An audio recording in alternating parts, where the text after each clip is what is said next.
లఘుపతనకం ఏం చెప్పింది ఆ టైంలో?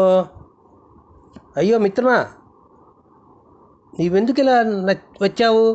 మేము వచ్చేవారం కదా, ఆ వేటగాడు మమ్మల్ని తరుముకుంటూ వస్తున్నాడు, అదిగో వాడు సమీపిస్తున్నాడు అంటూ అరిచింది లఘుపతనం కదా.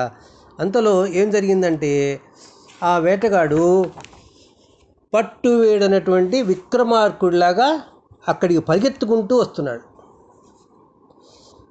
సరే, వేటగాడు దగ్గరికి వచ్చేసరికి లఘుపతనకం అని కాకి చెట్టుపైకి వెళ్ళి కూర్చుంది. హిరణ్యకుడు అనే ఎలుక సమీపంలోని కలుగులోకి దూరాడు. చిత్రాంగుడు అనేటువంటి జింక గుబురుగా ఉన్న పెరిగిపోయినటువంటి పొదల్లోకి చాటు చేసుకొని నక్కి దాక్కున్నది. అయితే వేగంగా నడవలేనటువంటి మందరుడు అనేటువంటి తాబేలు వేటగాడి కంటబడినే పడ్డాడు. పాపం వాడు ఆ మందరుణ్ణి చూస్తూ, జింక పోతే పోయిందిలే, కానీ ఈ తాబేలైనా దొరికిందిలే అనుకుంటూ దాన్ని పట్టి భుజాన సంచిలో వేసుకొని భుజం మీద వేసుకున్నాడు. వెనక్కు తిరిగాడు. వాడు కొద్ది దూరం పోగానే ఈ మిగతా ముగ్గురు ఎవరెవరు? లఘుపతనకం, హిరణ్యకుడు మరియు చిత్రాంగుడు. ఈ ముగ్గురు బయటకు వచ్చి, అయ్యయ్యో, మందురుడు మన కోసం వచ్చి అనవసరంగా వేటగాడి బారిన పడ్డాడే, ఇప్పుడు మందురుని రక్షించడం ఎలా అని ఆలోచించారు. అప్పుడు లఘుపతనకం ఇలా అన్నది, హిరణ్యక, నీవు ఒకసారి వాయసము, జింక, నక్క కథ చెప్పావు కదా, గుర్తుందా నీకు అని అడిగింది.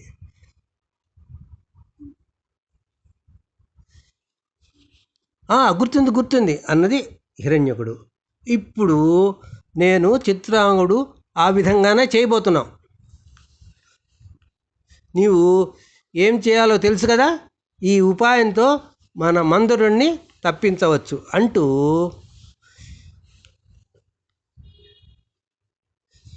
ఏం చేయబోతున్నారో వివరంగా చిత్రాంగుడికి చెప్పి, వేటగానికంటే ముందుగానే వాళ్ళిద్దరూ ఆ మార్గంలో చచ్చిపడినట్టుగా ఉండమని పంపారు చిత్రాంగుడిని. చిత్రాంగుడు ఏం చేశాడు?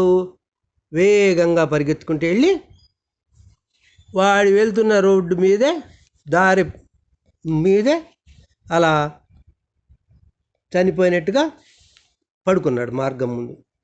రఘుపతనకం ఎగురుకుంటూ వెళ్ళి వేటగాడు వస్తుండటం చూసి దాని కనుగుడ్లను పుడుస్తున్నట్లుగా తింటున్నట్లుగా నటించసాగింది. వేటగాడు ఆ దృశ్యాన్ని చూసి ఏమనుకున్నాడో తెలుసా? ఈరోజు నా దశ బాగున్నట్లున్నదే, లేకపోతే తప్పించుకుని పోయినటువంటి ఆ లేడీ నేను వచ్చే మార్గంలోనే చనిపోయి ఉండటం ఏంటి?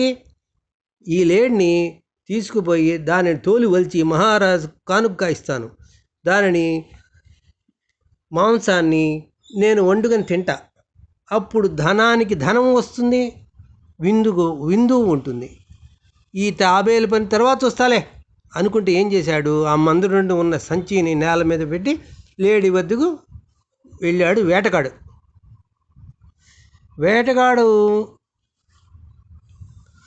సంచిని నేల మీద పెట్టడం చూసిన హిరణ్యకుడు వాయువేగంతో వచ్చి ఆ సంచిని కురికి పారేశాడు, మందురుణ్ణి విడిపించేశాడు. ఎప్పుడైతే సంచిని కొరికేశాడో వెంటనే మందురుడు ఏం చేశాడు? అక్కడి నుంచి సమీపంలో ఉన్నటువంటి పొదల మధ్యలోకి పోయి దాక్కున్నాడు. హిరణ్యకుడు కూడా సమీపంలోని కలుగులోకి దూరింది. ఎప్పుడైతే ఈ రెండు తప్పించుకుపోవడం లఘుపతనం చూసిందో కావు కావు కావు అని అరుస్తూ ఎగిరిపోయింది. కాకి అరుపు విన్న లేడీ చటుక్కున లేచి చిటికలో అక్కడి నుండి ఉడాయించేసింది. అరే, ఇదంతా క్షణాల మీద జరిగింది. వేటగాడికి ఇవన్నీ కలిసి నాటకం ఆడాయని అర్థమైపోయింది వేటగాడికి. ఈరోజు నా దశ బాగుండలేదు, లేకపోతే చేతి చిక్కినవి దొరికి జారడం ఏంటి అనుకొని వాడు అక్కడి నుండి వెళ్ళిపోయాడు. వేటగాడు వెళ్ళిపోయిన కొద్దిసేపటికి హిరణ్యకుడు, మందరుడు బయటికి వచ్చి చెరువు దగ్గరకు చేరుకున్నారు.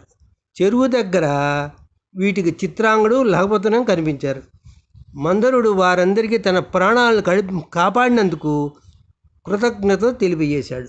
ఆనాడు నుండి వాటి మధ్య స్నేహం మరింత బలపడింది. ఈ మిత్రలాభం ఎంత గొప్పదో ఆ జంతువులు నిరూపించాయి. ఇంతటి మిత్రలాభం సమాప్తమైంది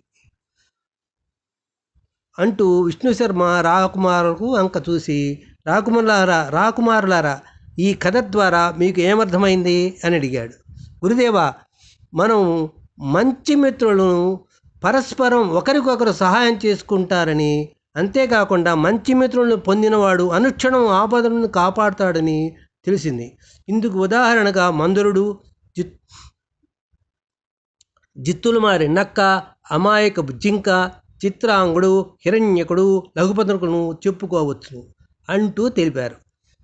రాకుమారులారా, మిత్రలాభం గురించి తెలుసుకున్నారు. ఈసారి మిత్రభేదం గురించి తెలుసుకుందాం అని వారికి శాస్త్ర సంబంధమైన విద్యను బోధించసాగాడు విష్ణుశర్మ. రాకుమారులు ఏకసంతగ్రాహుల వలె ఏకాగ్రతతో శాస్త్ర పాండిత్య విద్య మీద మనస్సులను నిమగ్నం చేసి ఆనాటి నుండి విద్యాభాసమునందు కృతార్థులయ్యారు. అనంతరం తమ మిత్రులైన పెంపుడు జంతువుల ఆలనా పాలనలో ఆ రోజు నుంచి ఉత్సాహంగా గడిపారు. ఇంతటితో మిత్రలాభం సమాప్తమైంది. రేపటి నుండి మనం మిత్రభేదం తెలుసుకుందాం.